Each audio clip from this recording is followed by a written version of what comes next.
1994 வருஷம் ஒரு அட்டகாசமான பொங்கல் அப்படின்னு தான் சொல்லணும். அந்த பொங்கல் பண்டிகையினால் பொங்கல் திருநாளுக்கு கமலஹாசன், விஜயகாந்த், பிரபு, சத்யராஜ், பாக்யராஜ் அப்படிங்கிறவங்களுடைய படங்கள் எல்லாம் வந்துச்சு. இதில் கமல் நடித்த மகாநதி, சத்யராஜ் நடித்த அமதிப்படை, விஜயகாந்தோட சேதுபதி ஐபிஎஸ்னு 3 படங்கள் மிகப்பெரிய வெற்றியை பெற்றது. பாக்யராஜ் சாரோட வீட்டில் விசேஷங்க படமும் 100 நாளை தாண்டி ஓடி வெற்றியை பெற்றது. 1994 வருஷம் பொங்கல் திருநாள். மகாநதி, சேதுபதி ஐபிஎஸ், அமைதிப்படை, ராஜகுமாரன், வீட்டில் விசேஷங்க, சிந்து நதி பூ, சிறகடிக்க ஆசை அப்படிங்கிற படங்கள் எல்லாம் வெளியானுச்சு. மகாநதி படத்தில் கமல், சுகன்யா, பூர்ணம் விஸ்வநாதன், விஎம்சி அனிஃபா, எஸ்என் லக்ஷ்மி, மகாநதி சோபனா, சந்தான பாரதி அப்படிலாம் டைரக்ட் பண்ணி அப்படி ஒரு இளையராஜாவுடைய கூட்டணி. 16 வயதிலே படத்தை தயாரித்த அம்மன் கிரியேஷன்ஸ் எஸ்ஏ ராஜ்கண்ணு இந்த படத்தை தயாரித்தார். இளையராஜா இசையில் மகாநதி படத்தினுடைய எல்லா பாடல்களுமே சூப்பர் ஹிட் பாடல்களாக அமைஞ்சுது. தை பொங்கலும் வந்தது பாடும் பொங்கதுங்கிற பாட்டு இன்னைக்கும் பொங்கலுக்கு ஒளிபரப்பப்படுகிற பாடலாக அமைஞ்சிட்ருக்கு. சிறைக்குள் நடக்கிற கொடூரங்களை தோலித்து காட்டிய திரைக்கதையும் திடுக்கிட வச்சுது. மகாநதி சங்கர் அப்படிங்கிற ஒரு அற்புத நடிகர் இந்த படத்தின் மூலம் நமக்கு அறிமுகமானார். மகாநதி சோபனா அப்படிங்கிற ஒரு அட்டகாசமான பாடகியும் நமக்கு கிடைச்சிருக்காங்க. அதுக்கு அடுத்தாப்புல ஆர்வி உதயகுமாருடைய டைரக்ஷனில் சிவாஜி புரொடக்ஷன்ஸ் தயாரிப்பில் ராஜகுமாரன் வெளியானுச்சு. பிரபு, நதியா, மீனா அப்படின்னு நடிச்சிருந்தாங்க. பிரபுவோட 100வது படம் இது. இளையராஜாவுடைய இசையில் எல்லா பாடல்களுமே ஹிட் இருக்கும்.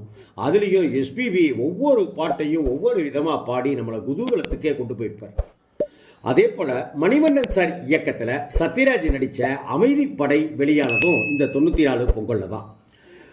சத்யராஜ், கஸ்தூரி, ரஞ்சிதா, சுஜாதா, மணிவண்ணன் ஏகப்பட்ட பேர் நடிச்சிருக்கிற ஒரு படம் இது. அதே போல் ஏவிஎம் தயாரிக்க பி வாசு சார் டைரக்ஷனில் விஜயகாந்த் சார் நடித்த சேதுபதி ஐபிஎஸ் வெளியானதும் இதே பொங்கல் திருநாளில் தான். இந்த படத்துக்கும் இசைஞானி இளையராஜா தான் இசையமைச்சிருந்தார். அடுத்ததா பாக்யராஜ் சார் டைரக்ஷனில் வீட்டில் விசேஷங்க அப்படிங்கிற ஒரு படம் வந்தது. பாக்யராஜ் சார், பிரகதி, மோகனா அப்படிங்கிற நடிப்பில், ஜனகராஜ் சார் உள்ளிட்டவர்களுடைய நடிப்பில் ரொம்ப அட்டகாசமான ஸ்கிரிப்டோட கலகலன்னு போகிற ஒரு படத்தை ரொம்ப அழகாகவே கொடுத்துருந்தார் பாக்யராஜ் சார். இதையும் இளையராஜா சார் இசையமைச்சிருந்தார். பாடல்கள் எல்லாமே சூப்பர் டூப்பர் ஹிட்டு. அதே பொங்கல் திருநாளில் அதே வருஷத்தில் கேடி குஞ்சுமோன் சார் தயாரிப்பில் செந்தமிழன் இயக்கத்தில் சிந்து நதி பூ அப்படின்னு ஒரு படமும், அப்புறம் சிவகுமார் சார் நடித்த சிறகடிக்க ஆசை அப்படிங்கிற ஒரு படமும் வெளியாச்சு. இப்படிலாம் படம் ரிலீஸ் ஆன சமயத்தில் பார்த்தாக்க சிறகடிக்க ஆசை படம் தோல்வியை தழுவிச்சு. சிந்து நதி பூ பாடல்கள் ஹிட்டானுச்சு. படம் சுமாரான அளவுக்கு ஓடி ஓரளவு வெற்றியை சம்பாதிச்சு. மகாநதி கமல் நடித்த படம் சூப்பர் ஹிட்டானுச்சு.